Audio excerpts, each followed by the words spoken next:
पाली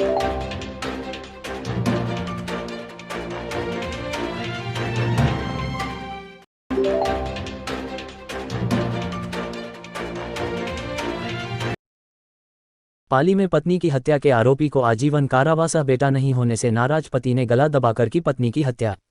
पत्नी का गला दबाकर हत्या करने के 3 साल पुराने मामले में सेशन न्यायाधीश पाली दिनेश त्यागी ने फैसला सुनाया, जिसमें आरोपी पति इब्राहिम को पत्नी की हत्या का दोषी मानते हुए आजीवन कारावास और 10,000 रुपये के जुर्माने की सजा सुनाई। सेशन न्यायालय के विशिष्ट लोक अभियोजक चंद्रभान सिंह राजपुरोहित ने बताया कि पाली शहर के बजरंगबाड़ी में रहने वाले सैयद ताजुद्दीन ने 21 मार्च 2020 को कोतवाली थाने में रिपोर्ट दी, जिसमें बताया कि उन्होंने अपनी 24 साल की बेटी तबस्सुम का निकाह 17 मार्च 2018 को बजरंगबाड़ी निवासी 26 साल के मोहम्मद इब्राहिम पुत्र अब्दुल गफ्फार से करवाया था। 2 बेटियां हुई तो बड़ी तबस्सुम की मुसीबत। रिपोर्ट में बताया कि मोहम्मद इब्राहिम शादी के बाद से उनकी बेटी को दहेज के लिए परेशान करता था।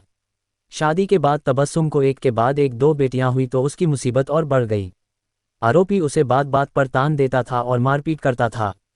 इससे परेशान होकर उनकी बेटी तबस्सुम कुछ माह तक पीहर भी बैठी रही। सुबह पिता छोड़ गया, रात को की हत्या। रिपोर्ट में बताया कि 20 मार्च 2020 को लोगों के समझाने के बाद वह अपनी बेटी तबस्सुम को उसके ससुराल छोड़कर आए थे। आरोपी इब्राहिम ने भी आश्वासन दिया था कि अब वह तबस्सुम को परेशान नहीं करेगा, लेकिन 20 मार्च 2020 की रात को तबस्सुम की गला घोंटकर हत्या कर दी।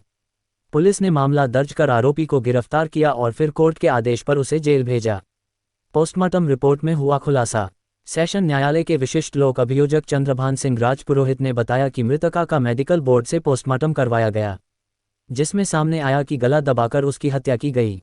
इस पर सेशन न्यायाधीश पाली दिनेश त्यागी दोनों पक्षों के अधिवक्ताओं की बहस, गवाहों के बयान और सबूत को देखते हुए पाली के बजरंगबाड़ी निवासी 29 साल के मोहम्मद इब्राहिम पुत्र अब्दुल गफ्फार को आजीवन कारावास और 10,000 रुपये के जुर्माने की सजा सुनाई।